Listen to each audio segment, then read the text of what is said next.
các bạn nhé. Hôm nay mình tiếp tục chia sẻ với các bạn cái mẹo rất hay về cái van nước. Thì như các bạn biết á, cái van này xài một thời gian nó sẽ hư thì phải thay. Mà khi thay á rất là khó khăn, bởi vì các bạn đa số là không có đủ đồ nghề giống thợ điện nước thì làm rất là cực. Bởi vậy hôm nay mình sẽ chia sẻ với các bạn cái mẹo rất là hay là mình sẽ thay cái van này mà không dùng tới băng keo, không dùng tới lưỡi cưa cắt, vẫn thay được cái này và chốc luôn là đang có nước chảy mình vẫn thay được bình thường. Đó là mẹo rất hay mà mình nghĩ nó sẽ là áp dụng đối với nhà dân, nhà phố này kia rất là tuyệt vời và khả năng ứng dụng rất là cao. Bây giờ các bạn sẽ xem cái van nước thế này mà nếu mà để thay nó sẽ rất là cực nha. Thì sau đó mình sẽ chia sẻ cái cách của mình thay van này. Giả sử như đây là cái van nước này đang có nước đấy, và để mà cắt ra thay á, mỗi lần thay á các bạn sẽ cắt ở đây, các bạn khò, các bạn hàn thì rất là lâu, rất là mệt đúng không? Không, các bạn đã thấy đúng không? Van này nếu trường hợp như vậy các bạn sẽ sửa chữa thay cái van rất là khó. Bây giờ our hearts beat to the city streets, we began to feel the fire, we rise like tall buildings as the chemicals they take us higher. The night's young and it's just begun as she puts her hand in mine. We wanna chase the night, wanna dance to the light, pull the stars from the sky, just two hearts running wild. Never sleep, never stop, as we shout from the top. We're gonna be two hearts running wild.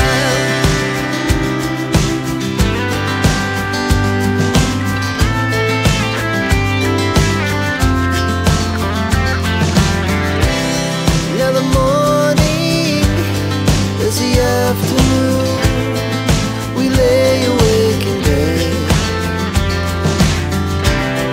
the laughs so loud as the hours pass. We're gonna do it all again.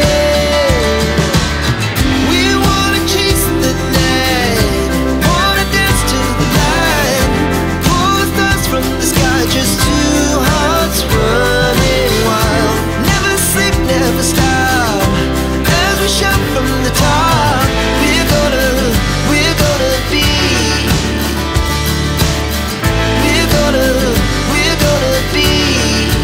two hearts running wild.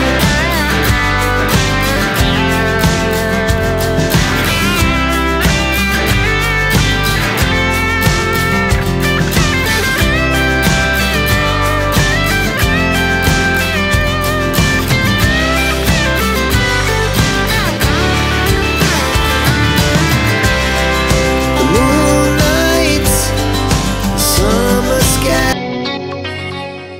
các bạn thấy không? Với cách này thì khi mà cái van đến hư các bạn thay rất là dễ, cần ra mua van và vặn ra thay thế thôi, rất đơn giản. Mình giả sử van đến hư nha, thì các bạn sẽ tháo này ra, thay van mà đúng không? Tháo này ra rồi để cho nước nó chảy này các bạn, để nước nó chảy đúng không? Rồi mình vặn cái van này mình thay thôi.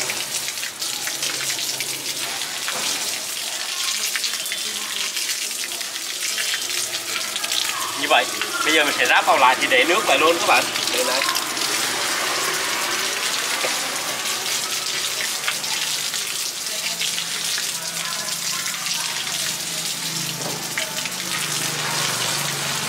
Khi vặn vô xong thì các bạn sẽ khóa lại. Rồi tiếp tục chúng ta vặn này vào.